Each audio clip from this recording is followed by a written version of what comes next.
As we look back on a 2022 in East Lansing, we have a superlative bonanza end of the year award show, whatever we're calling this thing. We still don't have a name for it. We never have, and we probably never will. Regardless, doing it all with Austin Smith of The Only Podcast. Let's get it popping. Are Locked On Spartans, your daily podcast on the Michigan State Spartans, part of the Locked On Podcast Network, your team every day.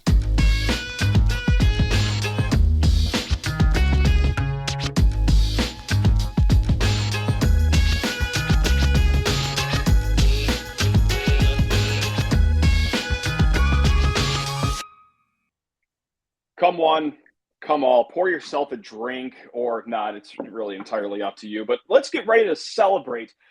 But not just with me. No. This would be incredibly boring, just an overall nuisance if it was just me. That's why we got Austin Smith of The Only Podcast here to celebrate the Superlative Bonanza End of the Year Award Show, Part 1 with us. Austin, 'tis the season. How on earth are you doing over there? Doing great. You know, I'm here. I'm with you. It was a great-ish year in Spartan sports, and I'm excited to yell about it for a little while. Yeah, games were played. And that's what I want to start on here because, look, we're going to get into all sorts of awards. We got 4 that we're going to go through. Incorrect take of the year, heart-sinking moment of the year, off-field moment of the year, and then play of the year. But this is a time for reflection. We're in the last week of the year. Looking back, Austin, did you learn anything about yourself in the last year? Did you learn anything about Michigan State in the last year? Sports in life in general. Have you learned anything in the last year? Wow. I don't know if I have. Yeah, I know.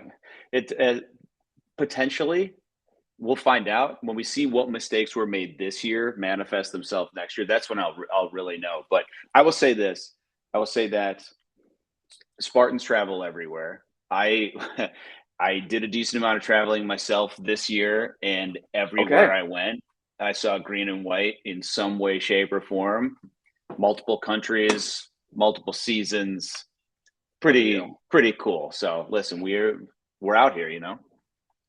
And we're also buying NBA teams, WNBA teams as well. It's funny how I feel a sense of personal pride with Matt Ishbia last week buying the Phoenix Suns and Phoenix Mercury, even though that doesn't affect my life at all, but I feel like a sense of accomplishment. So ending the year on a bang, thank you to Matt Ishbia. There is something that I've actually, come to think of it, that I've learned about myself. And look, high functioning anxiety over here. Every single minute of every single day, I just wait for some shoe to drop. I expect the worst things to just happen. Life could be going great. I always think, when's this going to end? I think I know why I'm like that, because I grew up a Michigan State fan. And coming off of an 11-win Peach Bowl season to flipping it over to a 5-7 football season, or hey, if you want to be a basketball head right now, we're up late, 4-ish minutes against Duke. Things are going great, and then oh my goodness, and it just doesn't work out. I think that's where I credit it to. I don't think it was anything from my childhood upbringing or the environment I grew up. I think it was purely just following Michigan State sports for as long as I have. So I've learned that again in 2022, which is healthy. Yeah, that's hammered home every year, inevitably, for me. Yeah. It's the same thing over and over and over again in some way, shape, or form. It's great. It's a good time. But hey, we got a lot to look forward to in 2023.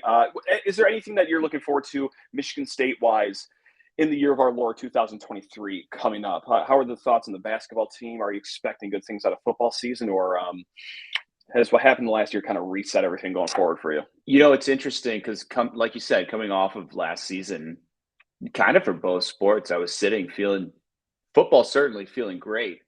Even through the summer with all the recruiting stuff, which I'm sure we'll talk about here soon. That was really exciting.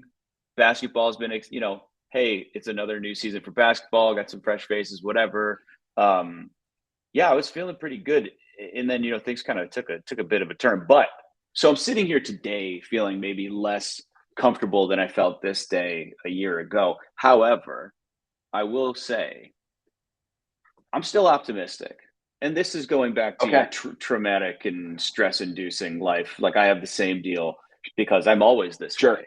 As soon as the season ends, I'm great. Next year's going to be great. And honestly, for both sports, though, they're doing enough you see enough big names coming in for basketball and football, and there's a long time left to be recruiting. So I'm not ready to jump ship just yet. So I still am optimistic about next year. And yet, come find me in 8 months, and we'll see where I'm standing. But for now, feeling good. Yeah. I'm the same. Like right now, I'm a different person than what I will be this August of 2023. Because like right now, I'm thinking like football is probably going to be like 6-6 again, 5-7. Like it could be a new quarterback. We lost Reed, Jacob Slade. Mm-hmm. Schedule's still tough. We weren't even really close in a lot of these losses last year for Austin. I'd be lying to you if I said that by August I will be predicting a 10-2 record without a shred of irony. I know this about myself. Like I will be back to my delusional ways in about 8 months here. So I can't wait. It's going to be a splendid rise to that moment once we hit August. As far as basketball, though, I don't know. Just March Madness, it's kind of the same we've been the last 2 years. Just get in the tournament, make the second weekend, cool. Eyes on the prize for next year, though. That's something we'll get to. Yes. Here in a hot second. Should we just start with that right now? Let's get into the superlatives. Jump in. Why not? And let's just jump into it with, what, we're going to do off-field moment of the year. I got some nominees. Austin may or may not have nominees. Who's to say? But Austin, do you actually have nominees, or I have to start blabbering? Well, you know what? I'm going to let you blabber, and then I will jump in. Okay. I have a couple of things for all of the prompts that I put aside as candidates or whatever. If you get to them, awesome. Otherwise, maybe an honorable mention or two. Well, we'll get to them, no doubt about that. I'll read mine off right here. We'll see if we have any that match or if any have any other different ones, if I could talk correctly. Off-field, non-game moment of the year. No, I don't have anything written down that happened in the tunnel in Ann Arbor. Maybe you're a different person and you hold that higher than I do, but I don't necessarily have that.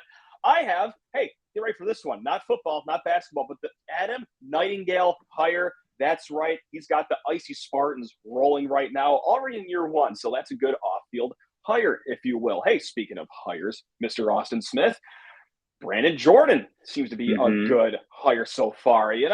He's doing his job recruiting on the staff. And let's keep it with football. Let's keep it off the field, or really this technically happened on the field, but it was a non-game moment. So I kind of added that there. There were goats on the field in Spartan Stadium. There were G-Wagons on the field in Spartan Stadium. There were Ferrari. They turned Spartan Stadium into a Ferrari dealership in the offseason. It would be remiss if I didn't include that. Also, remember when a lot of people thought, and I'm one of these people, that Johnny Coxslam was a real player that played for Michigan State? You remember that? He sure did. That was a fun little internet thing for a week. Yep, so that's got to make a mention as well. But what might be at the top of my list, and we'll see if you have any that can top this, is just the recruiting class for next year for basketball, right? You got Xavier Booker, all right? Jeremy Fears, Cohen Carr, Garrick Norman.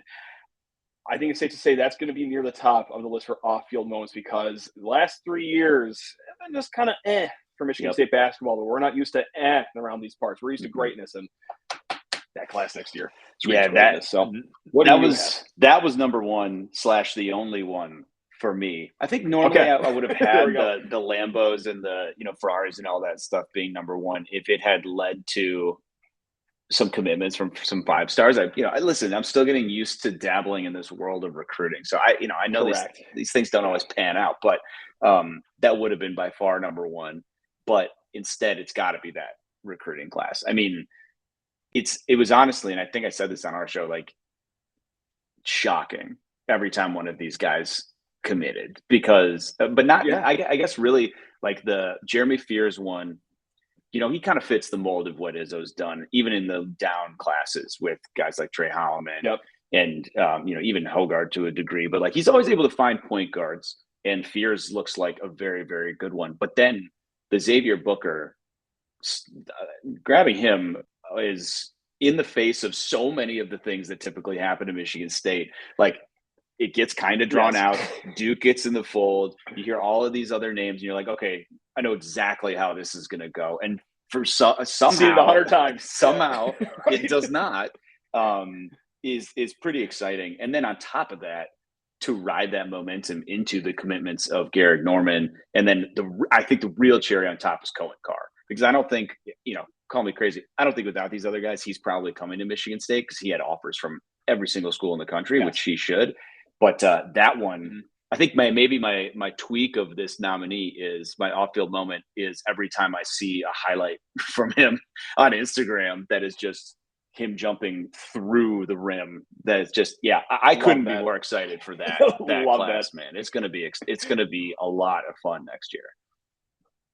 Wow. So the overall winner is the recruiting class for basketball next year, but I love that as like a sub winner. Just anytime a highlight flashes across, that's very nice. But the whole Xavier Booker thing, it really did feel like the 47th rendition of, Michigan State gets silver for this top flight 5-star recruit.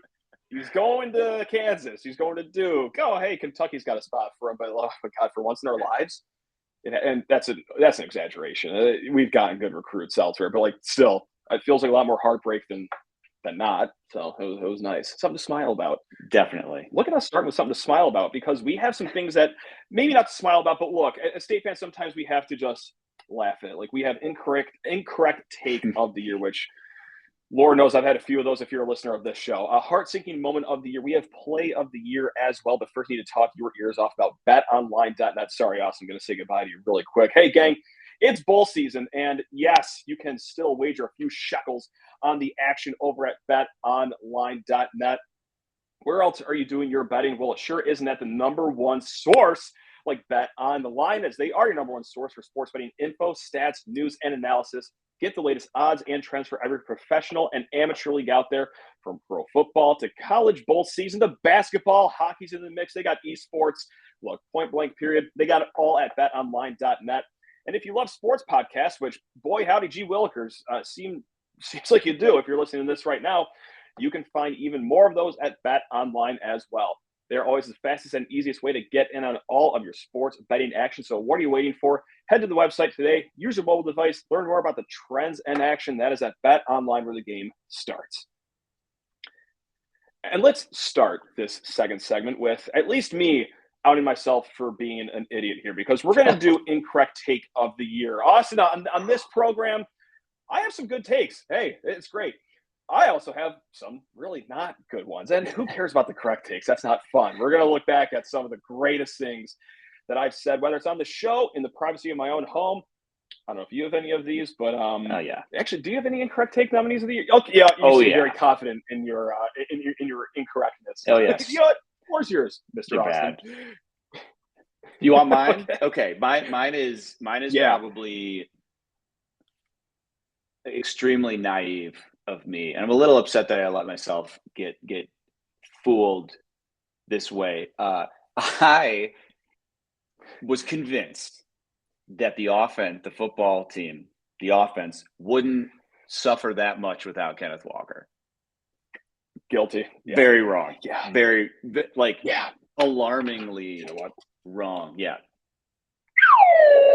That could say. I'm flattered to be on the receiving end of a slide whistle, but that was bad. I just, for whatever reason, just was expecting probably what a lot of people were expecting, which was, guys like Jalen Berger and Jarek Broussard to just be home runs out of the portal, because that's just what happens now. I did not give Kenneth his flower. Well, I did all of last year. I was effusive in my praise, but I don't think I realized just how special he was. And now what we've seen him do in the NFL, it's like, oh, okay, that's not a thing that just happens every year for a team that's not Alabama. Correct. That's a good place to start. God, my adjacent nominee to that might actually be my winner. I'll just say it right now. And this is something I said on these airwaves, on this YouTube channel, on this podcast feed. The receipts are certainly out there multiple times. I quadrupled down on this take right here. This is Peyton Thorne's last year, because he will be playing himself into the NFL draft. Oof.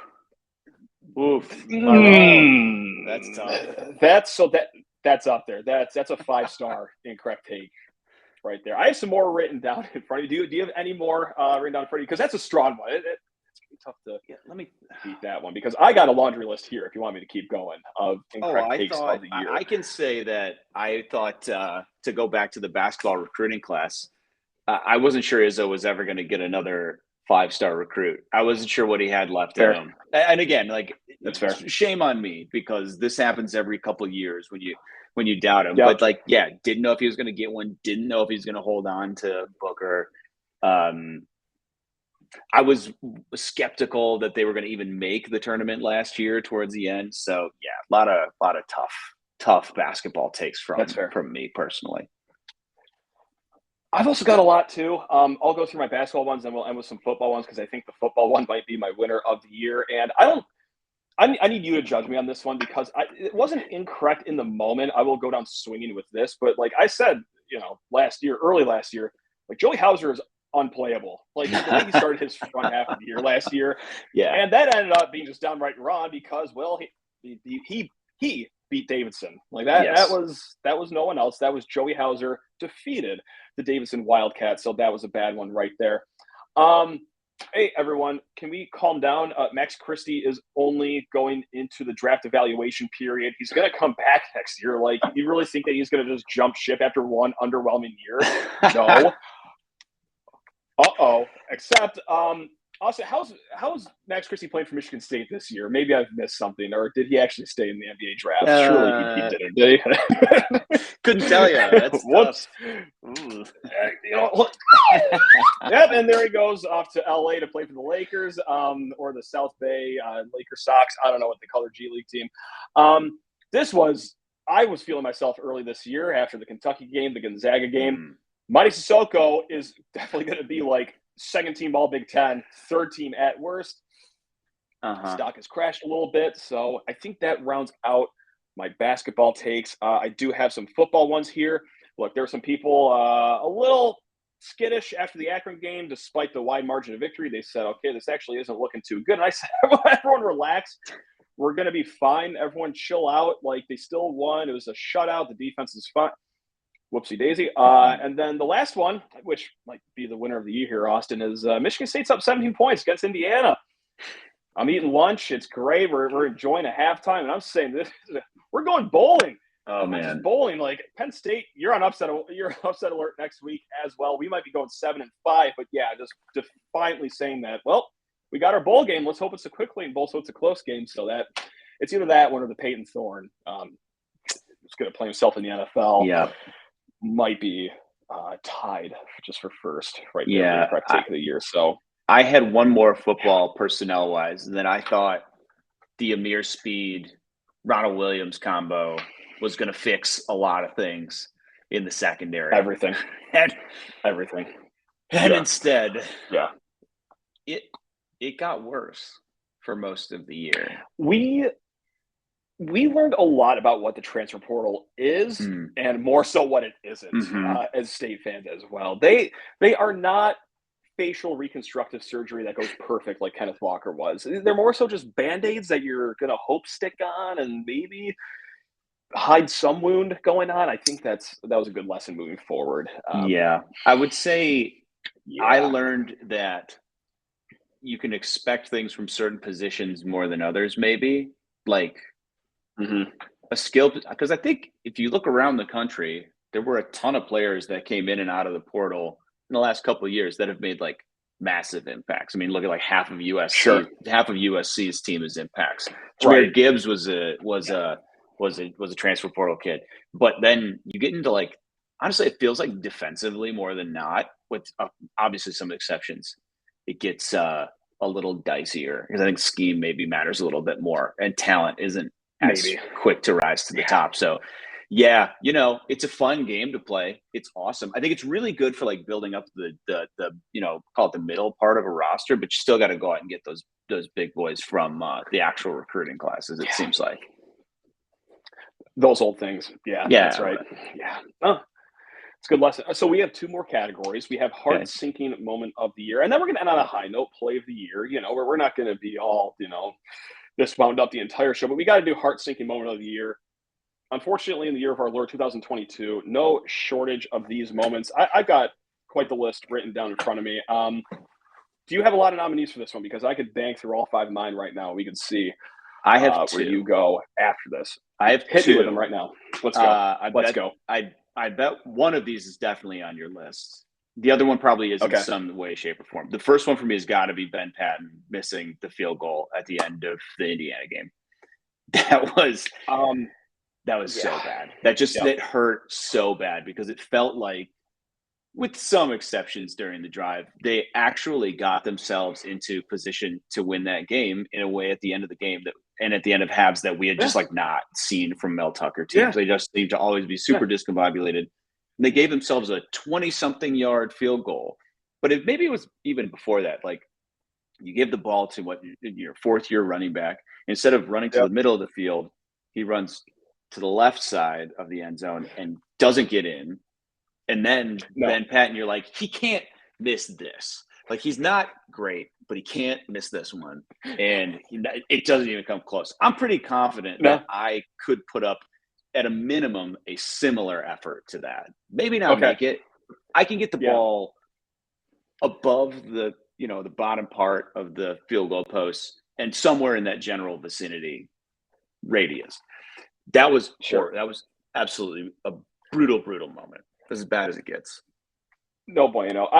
So my similar category is just literally anytime the field goal unit walked onto the field. That was my heart-sinking moment. It wasn't even just that at the end. It was just anywhere from like Akron on, I guess, or I don't know, Washington on. It's like, someone cue up yakety sax right now. This is going to go a little sideways. Literally, the kick's going to go sideways. I actually think maybe the worst part of it was Jack Stone making a 51-yarder against Penn State. Because you're like, it's like, and then transferring immediately afterwards is just like, okay, I think I see where the mistakes may have been this year. To tease tomorrow's episode of part 2, we'll have a WTF moment of the year, and Jack Stone drilling one from 51 yards on the road just a week after a missed 22-yarder is certainly going to be a nominee, Austin. So, we're not done talking about that yet. I'm sorry, State fans. I'm sure most of you are over it. You're sick of us talking about it, but big part of the season. So there you have it. Oh, you had another one, didn't you? You had another nominee? And one more from the basketball side of things. This also maybe qualifies for the off-field bad moment of the year, but it was during the bracket reveal when I saw Duke as I think it was the 2 seed on Michigan State's side of the bracket. I was like, okay, so this is a round of 32 run, and we'll just go ahead and call it a day. That's especially in Coach K's last year. Like, you think that the refs were going to even and the refs didn't end up being the issue in that game. But like, I was like, that's all, folks. That's if they would have had to be. If they would have had to be, they would have been the issue. Let's leave it there. Yes, there was no way MSU was going to get through. Unfortunately, it was just them doing the dirty work of not getting themselves through, and not the refs, but I digress. To spring off of that, actually, one of my nominees is seeing Davidson pop up as the first-round matchup because flashes of Foster Loyer going for 31 points on 8 of 11 shooting from 3 just started running through my head immediately. So that was a bad moment. Ended up working out okay, though, so that's not going to be our winner because everything worked out just fine there. Anytime the field unit went off the field, Minnesota going up 17-0 at home against Michigan State. That didn't sit all too well with me. And then also, as I'm doing research for a previous show for Michigan State versus Northwestern, seeing that Boo Buie was still on the roster at Northwestern too was a heart-sinking moment. It's like, we're all going to lose in a few days. Oh, okay, awesome. I didn't think he was still on the team anymore, but here I am. BartTorvik.com. Boo Buie. Top player on their team. What? No, this can't be the right year. No, sure enough, it was. But Austin, I got one that might be my winner here, and it's after the Michigan game. I put my phone down. I'm like, I ain't looking at my phone. I'm going to watch this nice trivia show with my wife, who I've neglected the past 4 hours as I've watched Michigan State not do good things in Ann Arbor. Then I pick my phone up. It's almost molten lava hot. The screen has never been brighter in its entire life. Notifications from just anyone that I've ever talked to in my life. And I'm thinking, this isn't just about the loss. Something's happened. Something has happened. And sure enough, open up the phone, open Twitter. Oh, no. Our team was not done talking to the Michigan Wolverines at the conclusion of that game. That was carried on to the tunnel. So that might be the heart-sinking moment of the year, is just how bright the phone was and how notification riddled my phone was because something wrong happened. And something wrong did happen. So that might be my winner. Or I think know, that's honestly. That's the winner. That's definitely the winner. Yeah, that was could be the winner. That was tough. That's like you already get embarrassed. You know things are not going well. No, it's not going great at all. So much during the season or the off season, and then that happened. Tough moment. Very tough moment. Fall to whatever it was like 2-5 on the season, 3-6 on the season, whatever the record was. It was like, oh God, well, things can't get any worse. Oh, wait a minute, they actually can get worse. Let's end it on a high note right here, Austin. Play of the year. Yes, tomorrow's episode we'll do game of the year. We'll take it from a whole game standpoint. We'll do Spartan of the year. We're gonna have a lot of fun categories, but hey, we're gonna add on a fun one right here. Play of the year. Got a little written down in front of me, Austin. Is there one that pops into your head immediately, or more than one? I mean, you're welcome to rattle off as many as you can for the nominees here. I have one that really stood out for me. Again, you kind of started with it. Tough year. Not a lot of incredible highlights to come from these games. There was no Kenny Goings against Duke moment. There was no Kenneth Walker 5th touchdown against Michigan moment, but there's still small wins. We had some. And one of them was at the very beginning of the year. And I might even be forgetting what day this game happened. I might be. So this is very typical. If you've ever listened to my show, this is very typical for me to not actually know what I'm talking about. It was Jaden Reed catching a touchdown against Pitt in the bowl game. I can't remember what day that game was played on. We'll count that as 2022. Why not? Sure. I was going. We'll count it. Oh my God, that's the most me failing in my preparation thing ever. No, it's fine. But I'm sticking Austin's with New it. Year starts on Christmas. I like that. Yeah, I like thank that. you. You flip the calendar when Christmas is over, and so we're going to count that. We're counting. Mike, I celebrate the 26th to the 26th. Yes, the rock the baby, rocking the over touchdown the guy. catch. Yeah, that was that just like rode me into the new year. So I'm an idiot. I screwed that up. No, but you're not. I stand by it. Incredible moment. You're refreshing everyone's mind of great memories that we had back when our team played in bowl games, which will get ramped up again in 2023. That's right. I'm not going to be totally negative, Nancy. It's back on the road here in this upcoming year as I fumble my pen and almost stab myself in the throat with my ballpoint pen if you're watching YouTube. So best player of the year. Here's one that happened in basketball, not this season, but last season. Actually, I got two. One of them might be the winner here. Tyson Walker's 3 against Purdue. You mentioned it earlier, Austin, that like for a hot second, it seemed like maybe somewhat a little shaky about the NCAA tournament. Obviously ended up being okay. And I think, popping that 3-pointer against Purdue was the exclamation point to put all the drama to rest right there. Okay, I'm going to save my other last year basketball one because I think this might be the winner here. Either touchdown in overtime against Wisconsin. It'd probably be the winner if they got that 6th win. I digress. Akins, this is from this season. Akins dunking that Villanova player through the rim at Breslin Center. Let's not forget that moment. Poor guy. I forgot his name, but holy mother of Mary, that looked violent from Mr. Jaden Akins. But my last nominee, Austin, this is a combination of how funny this moment was and, kind of how maybe there weren't great plays this year. No. We're going to be positive. This is how good of a moment it was. At home, in January, last year, Michigan State's wide receiver dribbling out the clock against Michigan at home. Also goes coast to coast for a layup as well. So 2 plays for the price of 1 here for my final nominee of Keon Coleman just simply dribbling out the clock against Michigan in what seemed to be a 58-point win. I don't have any memory of it. I got to say, we were doing some day drinking during that game, so the details are a little fuzzy to me, but it's got to be Keon Coleman dribbling the clock out against Michigan for my play of the year, I guess. That's it. That's all I got. I agree. I mean, tough year for plays of the year, to be honest with you. Tough year for that. I mean, I'm sure there's some from the Davidson game that probably would qualify somewhere in there. Yeah. Women's soccer, hey, they had some great wins, some great goals, if you will. Yeah. Let's throw some respect on their name right now. Jeremy Bernard's touchdown against Western was a movie. That was a movie. We'll always have Winman. that, Jeremy. We'll always have that, Jeremy. Huh. Okay. Hey, we did it, Austin. There we go. What a part 1. I think everyone's in a great mood right now.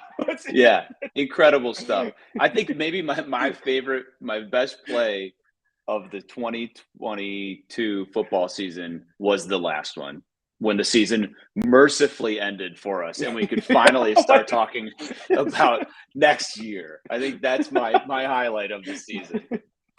Your Michigan State play of the year is when Sean Clifford kneed the ball in Happy Valley. If that's how the game ended, I don't know. If they even couldn't tell you. That's your play of the year. Yes.